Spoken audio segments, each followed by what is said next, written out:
जानिए इंद्रजाल के रहस्य को। मित्रों, माना जाता है कि गुरु दत्तात्रेय भी इंद्रजाल के जनक थे। चाणक्य ने अपने अर्थशास्त्र में एक बड़ा भाग विद्या पर लिखा है। सोमेश्वर के मानसोल्लास में भी इंद्रजाल का उल्लेख मिलता है। उड़ीसा के राजा प्रताप रुद्रदेव ने कौतुक चिंतामणि नाम से एक ग्रंथ लिखा है, जिसमें इसी तरह की विद्याओं के बारे में उल्लेख मिलता है। बाजार में कौतुक रत्न भांडागार, आसाम और बंगाल का जादू, मिस्र का जादू, यूनान का जादू नाम से कई किताबें मिल जाएगी, लेकिन सभी किताबें इंद्रजाल से ही प्रेरित हैं। असल में इंद्रजाल हिंदू और बौद्ध धर्म का एक महत्वपूर्ण विज्ञान है, जो आधुनिक विज्ञान में क्वांटम स्टेट्स के नाम से जाना जाता है। इंद्रजाल एक जाल है जो हीरों से बना है। इस जाल में अनियमित हीरे जड़े हैं। हर हीरा एक आईने के तरह है, जिसमें हर दूसरे हीरे की प्रतिमा प्रतिबिंबित है। इसका मतलब है कि अगर कोई भी हीरे में कोई भी बदलाव आता है, तो उसका प्रतिबिंब हर दूसरे हीरे में आप देख सकेंगे। क्वांटम स्टेटस का विषय भी कुछ इसी प्रकार का है। विश्व का हर एक अणु अन्य सभी अणु से संबंधित है, और जो यह विज्ञान जनता है, वह व्यक्ति को बहुत सारी सिद्धियां प्राप्त होती है। लेकिन यह इंद्र भगवान का एक अस्त्र भी है। इस जाल से भगवान असुरों को बंधित करते थे। यह एक माया है जो इस इंद्रजाल में पकड़ा जाता, वह उसकी माया में पूरी तरह बंध जाता था। पृथ्वी पर कुछ व्यक्तियों ने इंद्रजाल विद्या को ज्यादा प्रसिद्ध किया। भगवान दत्तात्रेय, नाथ संप्रदायी, बौद्ध भिक्षुक इत्यादियों ने इस विषय पर बहुत लिखा भी और उसका प्रयोग भी किया। इंद्रजाल बाकी सिद्धियों के तरह आध्यात्मिक स्वरूप का नहीं है, बल्कि आधुनिक विज्ञान की तरह एक तंत्र है। इसमें सम्मोहन होता है, बिना छुए मिलों दूर चीजों के साथ खिलवाड़ की जा सकती है तथा लोगों को भ्रमित भी किया जा सकता है। यह विद्या कैसे प्राप्त की जा सकती है, इसकी जानकारी सिर्फ सिद्ध गुरुओं को है, और सिर्फ गुरु ही इसे आपको सिखा सकते हैं। कोई किताब पढ़ के आप इसे सीख नहीं सकते। आखिर क्या है इंद्रजाल, कैसे करता है यह काम? मित्रों, इंद्रजाल को अक्सर लोग तांत्रिक विद्या, वशीकरण और जादू टोने से जोड़ते हैं। अगर सही मायने में देखा जाए तो इंद्रजाल एक तरह से हमारी आंखों का भ्रम ही है, जिसे हमारा दिमाग पकड़ नहीं पाता है और फिर हम इसके असर में आ जाते हैं। आज के इस वीडियो में हम आपको इसी के बारे में बताएंगे, तो आप वीडियो को अंत तक जरूर देखें। मित्रों, इंद्रजाल का अर्थ इंद्र के जाल से होता है। वेद पुराण में इंद्रदेव को खासकर छली देवता के रूप में दर्शाया गया है, जो सभी को छल लेते थे। इस प्रकार इंद्रदेव के द्वारा बिछाए गए छल शक्ति के जाल को हम इंद्रजाल के नाम से जानते हैं। इंद्रजाल एक प्राचीन विद्या है, जो कि भारत से शुरू हुई और अब पश्चिमी देशों में भी लोकप्रिय हो गई है।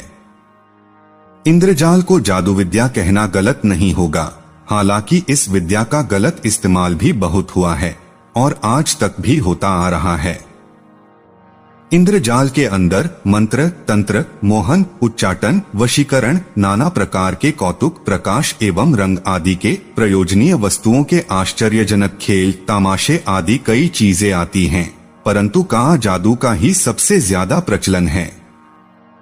जैसे कि इंद्रजाल, जो नाम से ही पता चल रहा है कि ये देवराज इंद्र से जुड़ा है और इंद्र को छलकपट या चकमा देने वाला मन जाता है, इसलिए इस विद्या का नाम इंद्रजाल पड़ा। यह विद्या रावण, मेघनाद व अन्य राक्षस इस विद्या के ज्ञाता थे। इंद्रजीत तो इस विद्या का महाज्ञानी था, क्योंकि वह युद्ध क्षेत्र में भी बादलों में छिपकर प्रहार करता था। इस विद्या से किसी को भी भ्रमजाल में फंसाया जा सकता है, और जो इस विद्या का अभ्यास करते हैं उन्हें इंद्रजालिक कहते हैं। आजकल इसे जादू का खेल कहते हैं, जैसे सर्कस में करतब दिखने वाले, सड़क पर जादू के तमाशे दिखने वाले आदि। कामंदक, जो चाणक्य का चेला था, कहा कि पूरी सभा में अपनी बात को रख पाना और सभी को अपने तर्क के लिए राजी करना बहुत कठिन है। इसलिए उन्होंने इंद्रजाल के राजनीति में प्रयोग के बारे में सुझाव दिया। उनके सुझाव के अनुसार कुछ ऐसा होना चाहिए जिससे दुश्मन की सेना में डर पैदा हो जाए, आसमान में अंधेरा छा जाना, ध्वज का उड़ना आदि हो, जो केवल इंद्रजाल से ही हो सकता है। असल में इंद्रजाल वह है जिस पर हमारी आंखें, दिल और दिमाग विश्वास करने के लिए राजी न हो। अक्सर हमें लगता है कि यह हमारी आंखों का धोखा है, परंतु यह दिमाग की चतुराई से होता है। जादूगरों के हाथ हमारी नजरों और दिमाग से कई तेज होते हैं, इसी कारण हम जादू को समझ नहीं पाते। आप यह सुनकर चौंक जाएंगे कि इंद्रजाल नाम की एक जड़ी भी है और यह अमूमन समुद्री इलाके में पाई जाती है। माना जाता है कि यदि इसे साफ कपड़े में लपेटकर पूजा घर या मंदिर में रखे तो अनेक प्रकार के लाभ होते हैं। इस जड़ी के बारे में यह भी कहा जाता है कि यह किसी भी टोंटोटके को बेअसर कर सकती है। आजकल जो वर्चुअल टेक्नोलॉजी, वीडियो गेम और 3D मूवी चल रही हैं, वह सभी इंद्रजाल की विद्या का ही नतीजा है। रावण इस विद्या को जानता था। रावण के 10 सिर होने की चर्चा रामायण में आती है। वह अपने दुश्मनों के लिए इंद्रजाल बिछा देता था, जिससे कि दुश्मन भ्रमित होकर उसके जाल में फंस जाता था। राक्षस मायावी थे और वे अनेक प्रकार के इंद्रजाल जानते थे। दरअसल आजकल इसे जादूगरों की विद्या माना जाता है। इंद्रजाल जैसी विद्या चकमा देने की विद्या है। आजकल की भाषा में इसे भ्रमजाल कह सकते हैं। खासकर अपने प्रतिद्वंद्वियों को कैसे भरमाया जाए और उनके इरादों को कैसे नीचा दिखाया जाए, इसके लिए जो उपाय किए जाते वे इंद्रजाल के उपाय कहे गए और इस विद्या के कर्ता को ऐन्द्रजालिक कहते हैं। अर्थात जो व्यक्ति भ्रमजालों का प्रदर्शन करता है, प्राचीन काल में ऐन्द्रजालिक और वर्तमान युग में एक जादूगर कहलाता है। जादू का खेल ही इंद्रजाल कहलाता है। मदारी भी बहुधा ऐसा ही काम दिखाता है। सर्कस के भ्रमपूर्ण कर्तबन करने वाले, बाजीगर, सड़क पर जादू दिखाने वाले आदि सभी लोग ऐन्द्रजालिक हैं। हालांकि मध्यकाल में इस विद्या का बहुत दुरुपयोग हुआ। युद्ध में विजय, धर्म के विस्तार और व्यक्तिगत स्वार्थ साधने में कई लोगों ने इसका उपयोग किया। आज भी इस विद्या द्वारा लोगों को भरमाया जाता है। खासकर पश्चिमी धर्म के लोग इसका खूब इस्तेमाल करते हैं।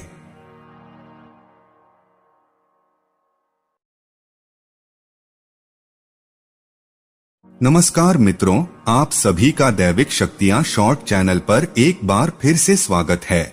हमारे चैनल से जुड़े रहने के लिए आप सभी का बहुत बहुत धन्यवाद।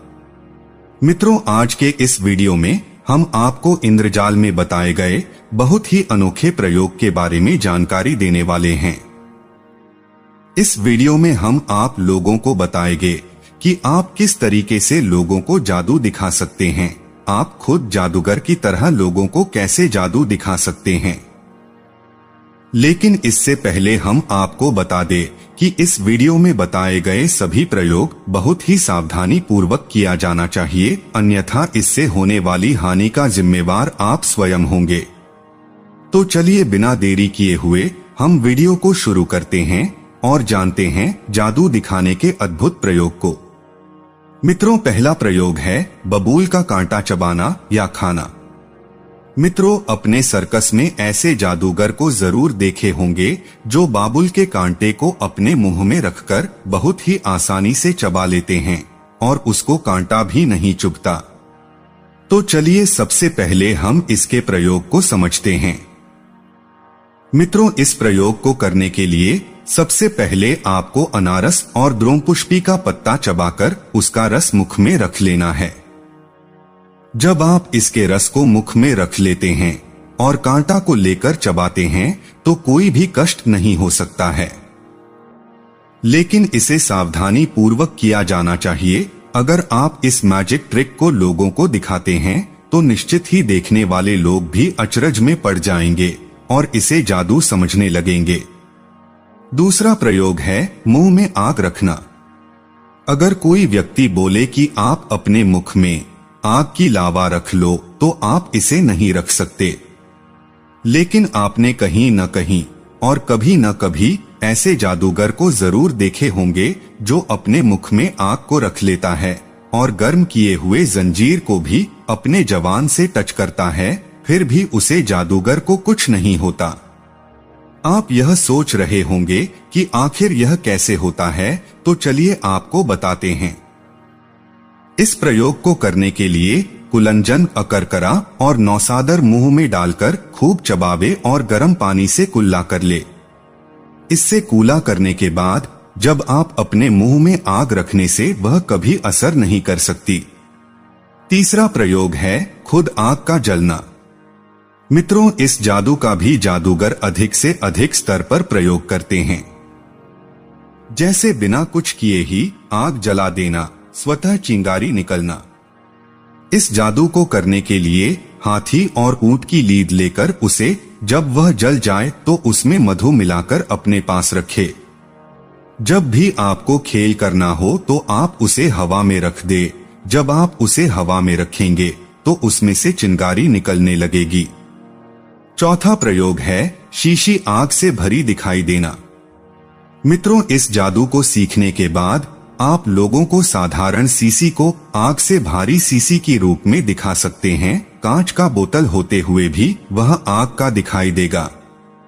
इस जादू को करने के लिए शीशी में शराब, गंधक और सोडा डाले और उसे अंधेरे में रख दे तो शीशी आग जैसी चमकने लगेगी। इस तरह वहां पर उपस्थित देखने वाले लोग आश्चर्यचकित हो जाएगा। पांचवा जादू है दीवार पर आग दिखाई देना। मित्रों, इस जादू को सीखने के बाद आप दीवार पर बिना किसी के सहारे ही आग जला सकते हैं। इस जादू को सीखने के लिए या फिर लोगों को दिखाने के लिए केवल आपको यह छोटा सा प्रयोग करनी है। इसके लिए दीवार पर मिट्टी का तेल और शराब मिलाकर पुतवा दें जिस दीवार पर आप आग जलाना चाहते हैं। जब आपको जादू दिखानी हो तो सबके सामने दीवार पर आग लगा दे। ऐसा करने पर दीवार जलती हुई दिखाई पड़ेगी। छठा जादू है नींबू उछालने की। मित्रों, इस जादू को सीख कर भी आप लोगों को काफी आकर्षित कर सकते हैं और उन्हें एक अनोखी जादू दिखा सकते हैं। इस जादू को करने के लिए नींबू को लेकर उसका रस निकाल लें और उसमें पान, असगंध और नौसादर भरें। इन सभी चीजों को भरने के बाद फिर उसे धूप में रख दें। आप देखेंगे कि थोड़ी देर में नींबू उछलने लग जाएगा। सातवां प्रयोग है हाथ में सरसों जमाना। मित्रों, इस प्रयोग को करने के लिए स्त्री के दूध में सरसों भिगोकर उसे छाया में सुखा दे। जब आपको खेल करना हो तो हाथ पर नदी की रेता और सरसों रखकर पानी का छींटा मारे। ऐसा करने से सरसों तुरंत जमेगी। आठवां प्रयोग है कोयले को हरा करना। इस प्रयोग को करने के लिए जले हुए कोयले को किसी बर्तन में रखकर ऊपर से कास्टिक सोडा डाले तो कोयला का रंग हरा हो जाएगा। ऐसा करने से भयंकर आवाज होगी, उस समय सावधान रहना चाहिए। नवम प्रयोग है जले हुए डोरे में अंगूठी लटकाना। इस प्रयोग में नमक, नौसादर के पानी में डोरे को भिगो दे, फिर उसे सुखाकर रख ले। जब भी कहीं खेल करना हो तो उस समय डोरे में अंगूठी बांध ले। दूसरा सिरा दीवार के सहारे खूंटी में बांधकर सलाई से आग लगा दे। ऐसा करने पर डोरी जल जाएगी मगर अंगूठी नहीं गिर सकती है। 10वां प्रयोग है अग्नि से बिस्तर न जले। इस प्रयोग से आग लगाने पर आपके बिस्तर नहीं जल सकता। इसके लिए कपूर और चीनिया हल्दी को पान के रस में मिलाकर पीसे, फिर उसकी छोटी 2 बत्ती बनाकर छाया में सुखावे। जब खेल करना हो तो उसी वक्त उस बत्ती में आग लगाकर बिस्तर पर रखें तो वह बिस्तर कभी नहीं जलेगा। 11वां प्रयोग है आग से उंगली न जले। इस प्रयोग को करने के लिए चीनिया हल्दी, अर्सेनिक, 2 भाग पारा भी डाले, आधा कपूर भी ले ले। इनको पीसकर लेप बना ले। जब प्रयोग करना हो तो इनको उंगली में लेप करके अग्नि में लो अजमाए। जलती आग में उंगली जलेगी ना। 12वां प्रयोग है आग खुद जले। इस प्रयोग को करने के लिए बुझा हुआ चूना और बिना बुझा हुआ चूना में फास्फोरस मिला दे।